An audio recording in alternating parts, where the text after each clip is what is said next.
మేము 20 అడుగులు పెడుతున్నారా? అవునరా. మీరెంత అడుగులు పెడుతున్నారు? ఈసారి 5 అడుగులు పెడుతున్నాం రా. ఏరా ప్రతిసారి మాకన్నా 5 అడుగులు ఎక్కువ పెడుతుంటే కదా, ఈసారి ఏమి 15 అడుగులు తక్కువ పెడుతున్నారు? మేమాడిది కాదురా, మేము మట్టి వినాయకుడు. అవునా?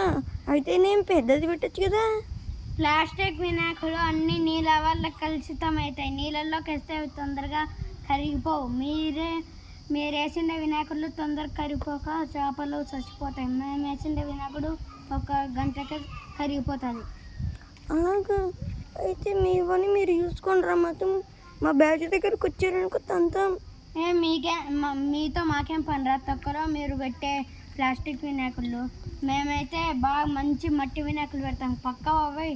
అది చూశారు కదండి ఫ్రెండ్స్, ఇలాంటి మంచి వాళ్ళ వల్లే మన దేశం బాగుపడుతుంది. ఇలా మట్టి వినాయకులే వాడాలన్నమాట.